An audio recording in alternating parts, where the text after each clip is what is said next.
முதல் மாடியில் விரவி இருந்தது அந்த இயந்திரம்.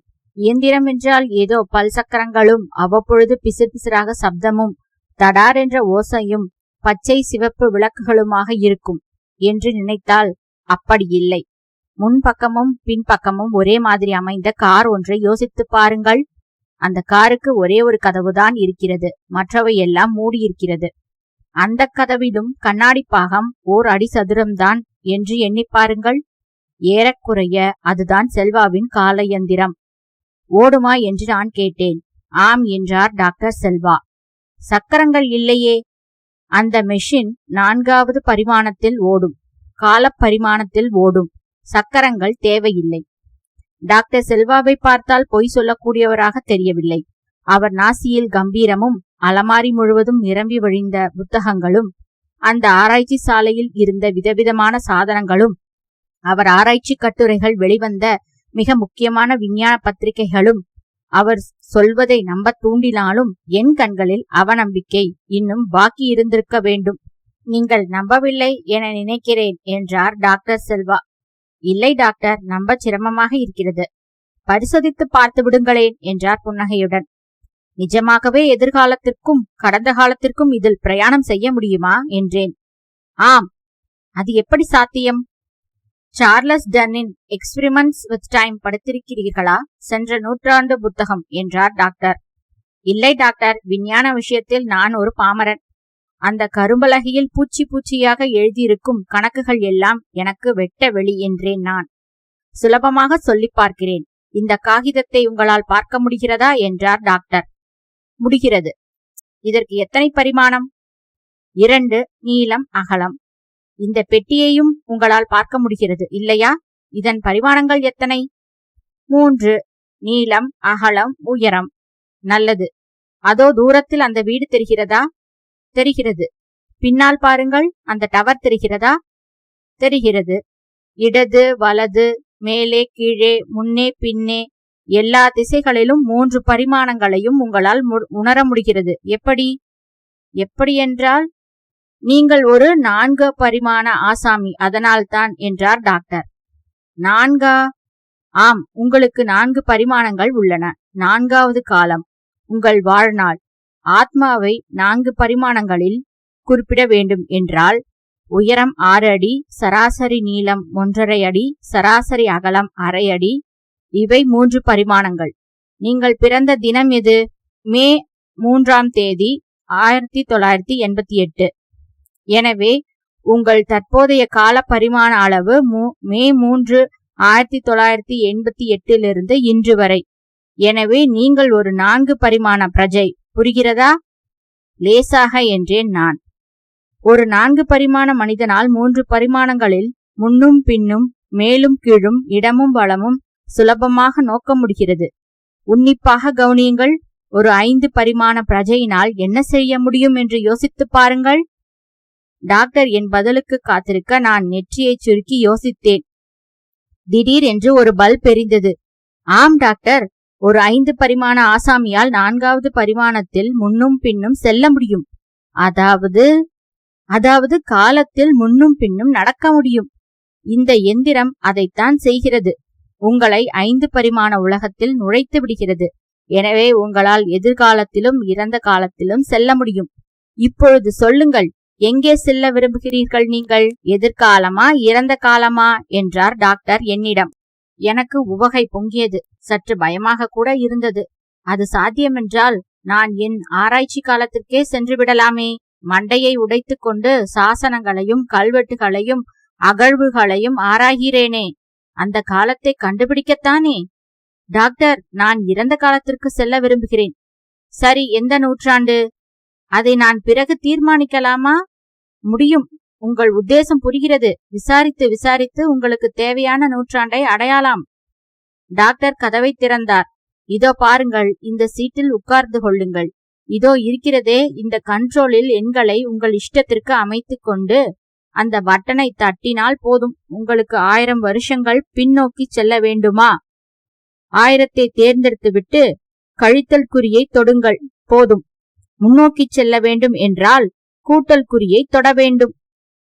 டாக்டர், என் நரம்புகள் பரபரத்து துள்ளுகின்றன. சில எச்சரிக்கைகள் என்றார் டாக்டர். என்ன? 1. நீங்கள் செல்லும் ஆண்டு எதுவாக இருந்தாலும் அந்த மனிதர்களிடம் எவ்விதமான சிக்கலும் ஏற்படாதபடி இருங்கள். எவருடனும் சண்டை பிடிக்காதீர்கள், எவரையும் கொன்றுவிடாதீர்கள் என்றார் எச்சரிக்கையாக. சாச்ச, கொள்வதாவது என்றேன் நான். அப்படி ஏதாவது அசம்பாவிதம் ஏற்பட்டு விட்டால் கால கணக்கே தவறாகிவிடும். 21ஆம் நூற்றாண்டு மனிதர் நீங்கள். மற்றொரு நூற்றாண்டில் வாழ்பவர்களின் கால ஓட்டத்தில் குறுக்கிடக்கூடாது. விபரீதம் நிகழ்ந்துவிடும். மேலும் பெண்களிடம் ஜாக்கிரதையாக இருங்கள்.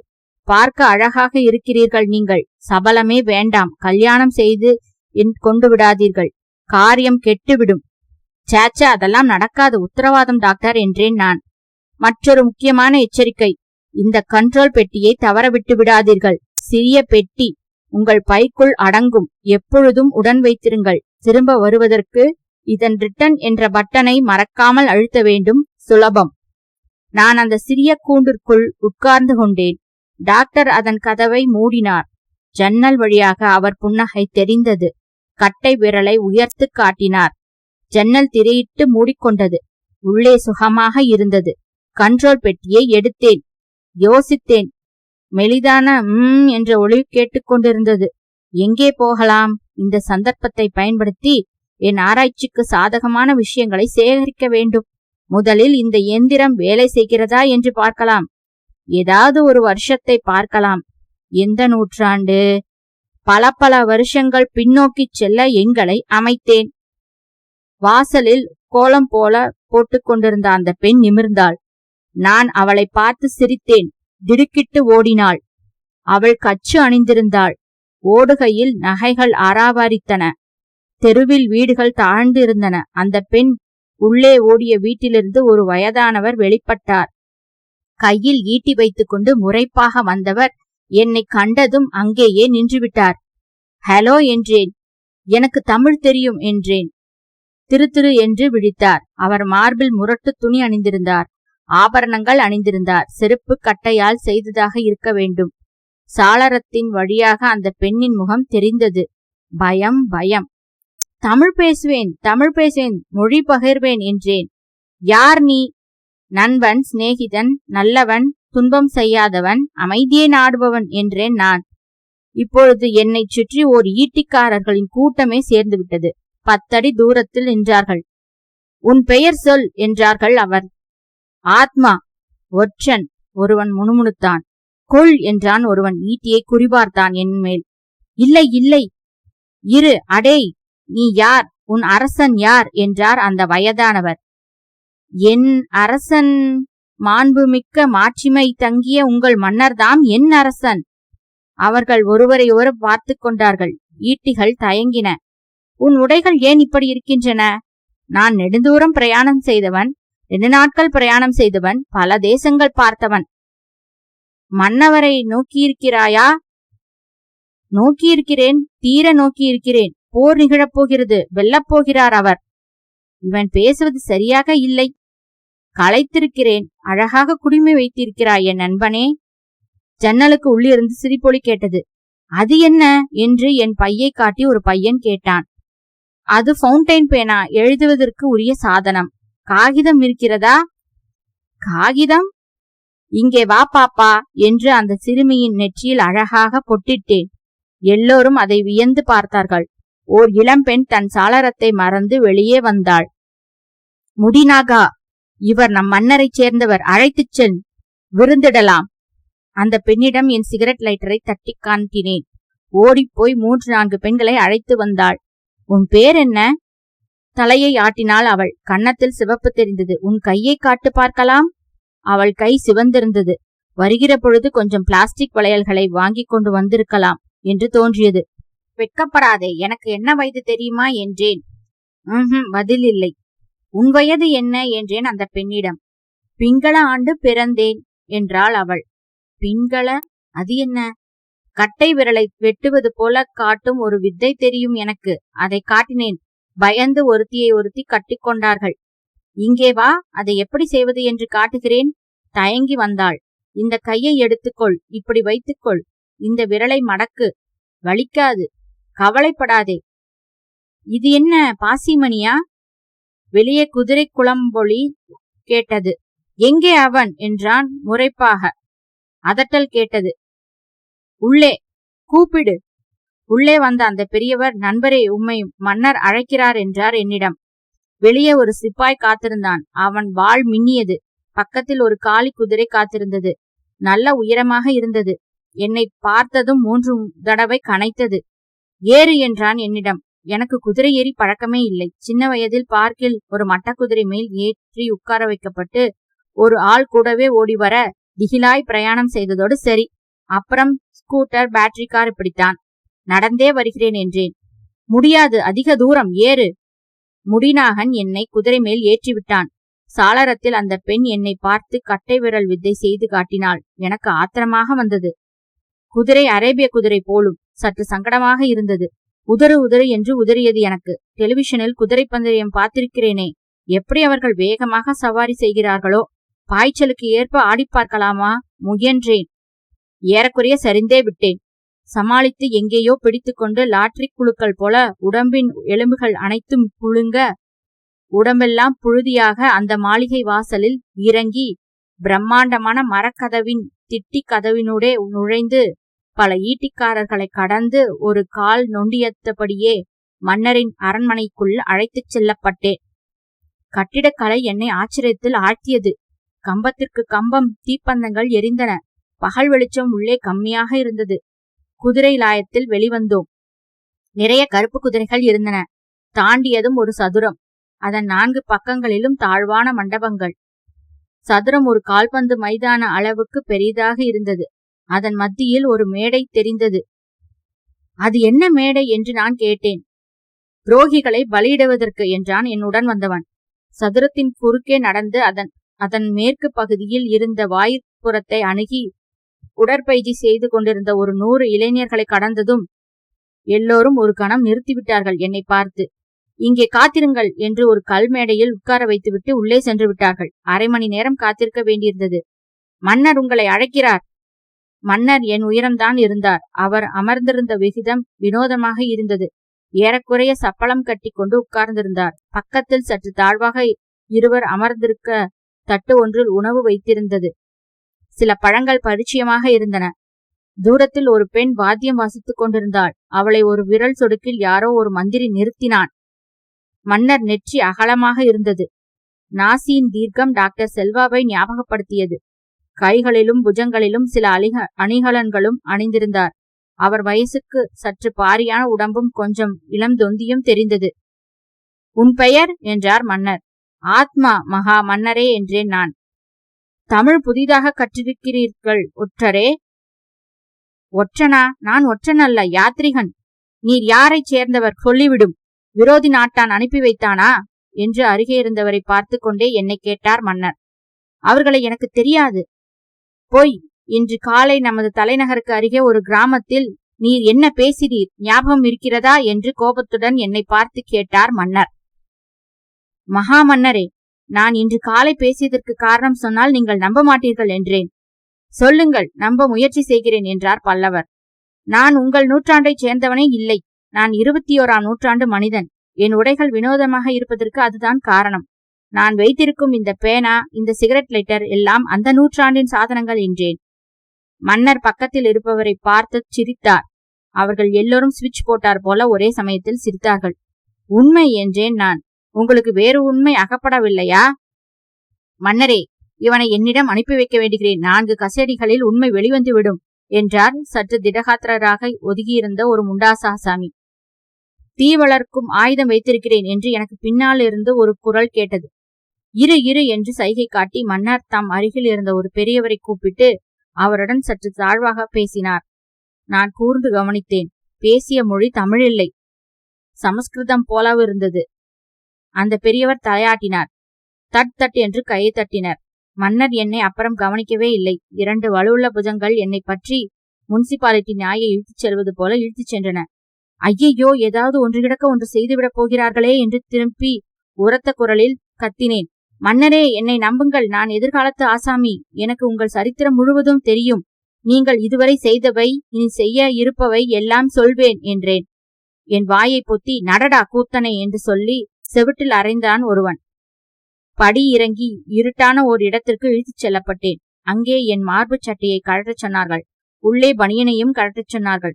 சமஸ்கிருதத்தில் மன்னருடன் பேசியவர் தட்டில் பழங்களை நறுக்கி கொண்டு வந்து என் முன் வைத்து அவைகளை சாப்பிடத் துவங்கினார். சுவரோரத்தில் தீப்பந்தத்தின் வெளிச்சத்தில் முடிச்சு முடிச்சாக 4 சடைகளுடன் அந்த சாட்டை தொங்கியது. என்ன முட்டாள் நான்! டாக்டர் செல்வாவின் கண்ட்ரோல் பெட்டி? ஆம், அதை இந்த நிகழ்ச்சிகளில் முற்றிலும் மறந்துவிட்டேன். இதோ என் பேண்ட் பைக்குள்ளேயே இருக்கிறது என் விடுதலைக்கு மார்க்கம். பையிலிருந்து பெட்டியை எடுத்தேன் நான். பிடுங்கு அதை, ஏதோ ஆயுதம் என்று இறைந்தார் ஒரு பெரியவர். அந்த காவலாளி என்னை நெருங்கி ஓடி வர அவசர அவசரமாக எண்களை அமைத்து மறுபடியும் கழித்தல் குறியை அமைத்து அதன் டிராவல் பட்டனை தட்டினேன். ஒரு சிறிய ஆற்றின் கரையில் நின்றேன். ஆற்றில் மணல் பாதியும் ஆழமில்லாத ஜலம் பாதியுமாக இருந்தது. அப்பாடா, கசையடியிலிருந்து தப்பித்தோம். இது எந்த இடம், எந்த நூற்றாண்டு? பேசாமல் ரிட்டர்ன் பட்டனை அமுக்கி இருக்கலாம். அந்த அவசரத்தில் ஏதோ தாறுமாறாக எண்களை அழுத்தி மறுபடியும் காலத்தில் பின்னோக்கி சென்று வேற எங்கேயோ வந்துவிட்டேன் போல. இப்பொழுது ரிட்டர்ன் பட்டனை அழுத்தினால் என்ன ஆகும்? திரும்ப என் நூற்றாண்டுக்கு சென்று விட முடியும். அப்படித்தான் நினைத்து ரிட்டர்ன் பட்டனை அழுத்தினேன். போச்சுடா, அந்த கசேடை அறைக்குள்ளேயே கொண்டு சேர்த்து விட்டது. இதோ இருக்கிறான், மாயவித்தை செய்கிறான், பிடி பிடி என்று அந்த வீரர்கள் கத்திக்கொண்டே என்னை அணுக நான் வெளவெளுத்து போய் மறுபடியும் ரிட்டர்ன் பட்டனை அழுத்த மீண்டும் அந்த ஆற்றங்கரைக்கே வந்து நின்றேன். இப்பொழுது என்ன செய்வது? திரும்ப எப்படி என் நூற்றாண்டுக்கு செல்வது? இது எந்த காலம் என்று விசாரித்து கூட்டல் குறியின் மூலம்தான் திரும்ப நான் என் நூற்றாண்டிற்குள் செல்ல முடியும். சரியான வெட்டி வம்பில் மாட்டிக்கொண்டு விட்டேன். ஆற்றில் சலசலப்பு கேட்டது. ஒரு பெண் நீர் மொண்டு கொண்டிருந்தாள். நான் அருகே சென்றேன். களைந்த தலையை கோதிக்கொண்டு விட்டேன். பெண்ணே, எனக்கு உதவி செய்வாயா என்றேன். திரும்பி பார்த்தவள் அப்படியே குடத்தை கீழே போட்டு விட்டாள். குடம் குப்புற கவிழ்ந்து கொண்டு ஆற்றோடு போயிற்று. அதை பொருட்படுத்தாமல் விட்டு விட்டு ஒரே ஓட்டமாக ஓடி சேலைக்குள் மறைந்து சோலைக்குள் புகுந்தாள். நான் என்னை பார்த்து கொண்டேன். சட்டை பனியன் இல்லாமல் வெறும் பேண்ட் போட்டுக்கொண்டு திருத்தண்டி சன்னியாசி மாதிரி நிச்சயம் பயந்திருப்பாள். அவள் துணி துவைக்க வந்திருக்கிறாள் போலும். கீழே சால்வை போலிருந்த ஒரு துணியை மட்டும் எடுத்து என் உடலை மூடிக்கொண்டேன். மெதுவாக ஆற்றுடன் நடந்தேன். ஆற்றை பார்த்து எந்த காலத்தையும் நிர்ணயிக்க முடியாது. தாமிரபரணியைப் போல கொஞ்சம் கொஞ்சம் தோன்றியது. நீர் தெளிவாக இருந்தது. மெதுவாக சிரித்துக்கொண்டே ஓடியது ஆறு. நதியோரமாக ஒரு பர்லாங் நடந்ததும் சில சிறுவர்கள் குதித்து துள்ளி விளையாடிக் கொண்டிருந்த துறை தெரிந்தது. கை தட்டினேன். திரும்பி பார்த்தார்கள். அவர்கள் என்னை பார்த்து அதிர்ச்சி அடையவில்லை. இந்த ஆற்றின் பெயர் என்ன என்றேன் ஒருவனிடம். அவர்கள் ஒருவரையொருவர் பார்த்து சிரித்தார்கள். உயரம் அதிகமான ஒருவன் ஃபருளியாறு என்றான். எனக்கு வியப்பாக இருந்தது. ஃபருளியாரா? கடல் கொண்டு விடவில்லையா இன்னும் என்றேன். யார் இவன் என்றான் ஒருவன். இந்த ஊரின் பெயர் என்ன? மருங்குபுரம் என்றான் ஒருவன் வாயை கொப்பளித்துக் கொண்டே. என்னை உங்களுடன் அழைத்துச் செல்கிறீர்களா என்று அதிக அபிநயத்துடன் கேட்டேன். அவர்கள் மாட்டேன் என்று தலையசித்தார்கள். என் பேண்ட் பையிலிருந்த லைட்டரை எடுத்து இதோ பார், ஒரு வித்தை காட்டுகிறேன் என்றேன். லைட்டரின் மூலம் அந்த சிறுவர்கள் எல்லோரும் சிநேகிதமாகிவிட்டார்கள் என்னிடம். அவர்கள் தமிழுக்கும் என் தமிழுக்கும் அதிகமான வித்தியாசம் இருந்தது. இம்பர், ஐ, யான், பழிச்சு, படர் என்றெல்லாம் வார்த்தைகள் உபயோகப்படுத்தினார்கள். சில தெரிந்த வார்த்தைகளும் தென்பட்டன. விளையாட்டு, ஆறு, நன்றி, தனிமை, பழுது, தீர்த்தல். பொதுவாக அவர்கள் பேசுவது புரிந்தது. அவர்கள் நால்வரும் ஒரு பெரியவரிடத்தில் தமிழ் பயில்கிறார்கள் என்றும் ஓலையில் ஏதோ எழுதுகிறார்கள் என்றும் தெரிந்தது. அந்த இடம் பாண்டிய நாடு என்று தெரிந்தது. தலைநகரத்தின் பெயர் கபடாபுரம் என்பதும் தெரிந்தது. அரசனின் பெயர் திருவிற்பாண்டியன் என்று சொன்னார்கள். துணியை உலர்த்தி கொண்டே நடந்து சென்றார்கள். இந்த விஷயங்களை அறிந்து கொள்ள ஒரு 100 முறையாவது லைட்டரை அவர்களுக்கு பற்ற வைத்து காட்டியிருப்பேன். திருவிற்பாண்டியன் என்றதும் என் உள் ஏதோ ஒரு மணி அடித்தது. நிலந்தரு திருவிற்பாண்டியன். பணம்பாரனார் தொல்காப்பியத்துக்கு இயற்றிய பாயிரத்தில் வரும் பெயர் அது. ஓ, இது தொல்காப்பியனார் காலம். அம்பி, இங்கே வா. தொல்காப்பியனார் பற்றி உனக்கு ஏதாவது தெரியுமா என்றேன் ஒரு குட்டி பையனிடம். அவன் தன் இனிய குரலில், அவர் இயற்ற நூலைத்தானே நாங்கள் நாளும் ஓலையில் எழுதுகிறோம் என்றான். நான் அதிர்ந்து போய், எங்கே உங்கள் ஆசிரியர்? அழைத்துச் செல் என்னை. உடனே அங்கே என்றேன். எனக்கு அஃது வேண்டும் என்றான் லைட்டரை காட்டி. உனக்கு மட்டும் என்ன, அவன் இவன் உவன் ஆளுக்கு ஒன்று தருகிறேன் இஃதை அழைத்துச் செல் சிறுவா என்றேன். அந்த வீட்டில் நுழைந்ததும் கோஷ்டியாக சிறு பிள்ளைகளின் குரல் கேட்டது. நிரம்பவும் குனிந்து உள் நுழைய வேண்டியிருந்தது. பிள்ளைகள் எல்லோரும் தரையில் உட்கார்ந்திருக்க அடர்த்தியான தாடியும் வெண்மையான உடையும் தரித்து தீர்க்கமான கண்களுடைய அந்த பெரியவர் நடுநாயகமாக உட்கார்ந்திருந்தார். பிள்ளைகள் எல்லோரும் எழுத்தாணிகளால் ஓலைகளில் எழுதி கொண்டிருந்தார்கள். நான் அரைவாசலில் தயங்கினேன். தொல்காப்பியனாரை சந்திக்கப் போகிறேன். எப்படிப்பட்ட பாக்கியம் எனக்கு! என்ன ஒரு நல்லூர்! குற்றிய லிகரத்திற்கு இடனும் பற்றுக்கோடும் எவை என்றார். குற்றிய லிகரம் நிற்றல் வேண்டும். யாவென் சினை மிசை உரையசை கிளவிக்கு ஆவையின் வருவும் மகரம் ஊர்ந்தே என்றான் ஒரு மாணவன். நன்று என்றார். குழலினிது யாழினிது என்பர் தன் மக்கள் மழலைச் சொற் கேளாதவர் என்றேன். நிமிர்ந்தார், என்னை பார்த்தார். யாரது, மறுபடியும் சொல்லும் என்றார். குழலினிது யாழினிது என்பர் தம் மக்கள் மழலைச் சொல் கேளாதவர். குழலினிது யாழினிது என்கிற இடத்தில் குற்றிய லிகரம் பயிலுகிறது. இனிய பாடல், நீர் இயற்றியதோ என்றார். இல்லை, திருவள்ளுவர் இனிமேல்தான் இயற்றப் போகிறார் என்றேன் நான். யார் நீவீர்? நான் அவரை விழுந்து சேவித்தேன். உங்களை சந்தித்ததில் எனக்கு எவ்வளவு மகிழ்ச்சி தெரியுமா? உங்களை இலக்கண நூல் இன்னும் 1000 ஆண்டுகளுக்கு பின்னும் நிலைத்த புகழுடன் இருக்கப் போகிறது. அவர் புரியாமல் விழித்தார். பெரியவரே, மாட்சிமைக்கு உரியவரே, நான் யார் என்று விளக்கினால் நீர் என்னை பைத்தியம் என்று சொல்லி நம்ப மாட்டீர். உங்களிடம் சற்று நேரம் உட்கார்ந்து நீங்கள் வடிக்கும் இந்த அபார நூலை நீங்கள் எழுதும் பொழுதே பாடம் கேட்ட மகத்தான பெருமை எனக்குச் சேர நீங்கள் அருள வேண்டும். என் பேச்சின் பொதுவான அர்த்தத்தை புரிந்து கொண்டு அவர் என்னை உட்காரச் சொன்னார். தம் மாணவர்களிடம் தொடரச் சொன்னார். அவர்கள் எழுதியிருந்த சூத்திரங்களை வாசித்துக் கொண்டே செல்ல ஆசிரியர் அனுபவித்து தலையாட்டினார்.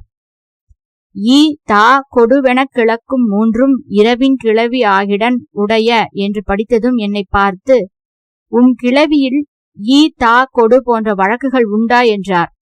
ஈ இல்லை, அழிந்துவிட்டது. தா கொடு இரண்டும் இருக்கின்றன என்றேன் நான். தா என்பது யார் கூற்று, கொடு என்பது யார் கூற்று என்றார். சாதாரணமாக எங்கள் வழக்கில் இரண்டிற்கும் அதிக வித்தியாசம் பார்ப்பதில்லை. தா என்பது சமமானவர்கள் உபயோகிப்பது என்று சொல்லலாம். கொடு என்பது சற்று உயர்ந்தவர்கள் தாழ்ந்தவர்களிடம் கேட்பது என்று சொல்லலாம். தொல்காப்பியனார், நன்று நன்று புலவரே, நீ சொன்னது அழகானதே, எழுதுங்கள் என்றார். தா என் கிளவி ஒப்போன் கூற்றே, கொடு என கிளவி உயர்ந்தோர் கூற்றே. எனக்கு பெருமை தாங்கவில்லை. தொல்காப்பியனாரின் அமர நூலில் என் கைங்கரியமும் கொஞ்சம் ஏற்பட்டு விட்டதே. என் அருகில் இருந்த பையன், இது எது என்றான். திடுக்கிட்டேன். என் கையில் இருந்த கண்ட்ரோல் பெட்டியை அருகில் வைத்திருந்தேன். அதை எடுத்து அந்த பையன் விஷமம் செய்து கொண்டிருந்தான். விரல்களால் பல எண்களை அழித்துக் கொண்டிருந்தான். பழி, ஏய் ஏய், தொடாதே, அதை தொடாதே என்று அவனிடமிருந்து பறித்த பொழுது என் விரல் கூட்டல் குறி பட்டனை அழித்திருக்க வேண்டும். Too late. Ticket ticket tickets. என்னை சுற்றிலும் ஜனங்கள். கம்பியை பிடித்து தொங்கிக் கொண்டு எத்தனை கைகள், பெண்கள், ஆண்கள், கூடைக்காரர்கள். பஸ் விரைந்து கொண்டிருந்தது. என்ன சார், போத்தி இருக்கீங்க, குளிர்தா? அருகில் இருப்பவர்கள் என்னை பார்க்க நான் அசட்டு சிரிப்பு சிரித்தேன். சில்லறை எடுங்க, எங்க போறீங்க? சில்லறையா என்றேன். ஆமா, ஏன் ரூபா நோட்டா இருக்கா? இது எந்த ஊர்? இப்பொழுதுதான் என்னை பலரும் கவனித்தனார்கள். என்னையா, தண்ணி கேசா? சில்லறையை எடு. ஐயா, என்னிடம் சில்லறை ஏதும் இல்லை. இந்த ஊர் காசு என்னிடம் இல்லை. பின்ன ஏன் பஸ்ல ஏறின? யோ பெரியசாமி, ஹோல்டான். மாமனார் வீட்டு பஸ்ல ஏறி இருக்காரு, சில்லறை இல்லையாம். சரியான கிராக்கி வந்தது பாரு. பஸ் நின்றது. இறங்கியா, உங்களை எல்லாம் மிசால புடிச்சு உள்ள தள்ளணும். இறங்கியான்னா? சந்தடி நிறைந்த இடத்தில் உதரப்பட்டு இறங்கினேன். ஹோட்டல் கேரளா என்கிற பெரிய கட்டிடம் எதிரே தெரிந்தது. குட்டி குட்டியாக கார்கள் நின்று கொண்டிருந்தன. ஒரு சிறிய கடை அருகில் இளைஞர்கள் புகைப்பிடித்துக் கொண்டிருந்தார்கள். கடை வாயிலில் ஒருவர் மாலை பத்திரிகை ஒன்றை வாங்கிக் கொண்டிருந்தார். அவரிடம் சென்று, ஒரு நிமிஷம் அந்த பத்திரிகையை தருகிறீர்களா? ஒரே ஒரு செய்தி பார்க்க வேண்டும் என்றேன். அவர் வெறுப்புடன் என்னிடம் தந்தார். பத்திரிகையின் தலைப்பின் அருகில் தேதியை பார்த்தேன். ஞாயிறு, ஆகஸ்ட் 21, 1976. அப்பாடா, 1976ஆம் ஆண்டு. நான் கிளம்பியது 2024ஆம் ஆண்டு. இன்னும் 48 வருடங்கள் முன் சென்றால் போதும். தப்பித்தேன், நல்ல வேலை. உடனே கண்ட்ரோல் பெட்டியை தேடினேன். சுருக்கென்றது. ஐயையோ, கண்ட்ரோல் பெட்டி எங்கே? கையில் தானே வைத்திருந்தேன். பஸ்ஸில் போகும்போது பேண்ட் பைக்குள் போட்டுக்கொண்டேனே, பைக்குள் உணர்ந்தேனே. பஸ்ஸிலிருந்து இறங்கும் பொழுது யாரோ பிட்பாக்கெட் அடித்திருக்கிறார்கள் போலும். நான் என்ன செய்வேன்? எப்படி திரும்பிச் செல்வேன்? இதுவரை பொறுமையாக என் கதையை படித்துக் கொண்டு வந்ததற்கு நன்றி. இந்த பத்திரிகையின் அலுவலகத்திற்கு நடந்து சென்று ஆசிரியரிடம் என் கதையை சொல்லி அவர் என் நிலைக்காக இறங்கி என் கதையை பிரசுரித்திருக்கிறார். அதற்காக வந்தனம். கதையை படித்த என் வாசக நண்பர்களே, உங்களுக்கு ஒரு வேண்டுகோள். என் கண்ட்ரோல் பெட்டியை எங்காவது பார்த்தீர்களா? அது ஒரு சிகரெட் பெட்டியின் அளவுதான் இருக்கும். 0 முதல் 9 என்கிற எண்களுக்கு பட்டன்கள் இருக்கும். ஒரு கூட்டல் குறி, ஒரு கழித்தல் குறி, ஒரு ரிட்டர்ன், டிராவல் என்கிற பட்டன்களும் இருக்கும். இந்த சாதனத்தை நீங்கள் எங்கேயாவது கண்டீர்களானால் அதை உடனே ஆத்மா மேல் பார்வை இந்த பத்திரிகையின் விலாசத்திற்கு அனுப்புமாறு தாழ்மையுடன் கேட்டுக்கொள்கிறேன். பெட்டி உங்கள் யாருக்கும் உதவாது, எனக்கு மட்டும்தான் உதவும். நான் இந்த நூற்றாண்டு ஆசாமி இல்லை, அடுத்த நூற்றாண்டு ஆசாமி. தயவு செய்து அனுப்பிவிடுங்கள்.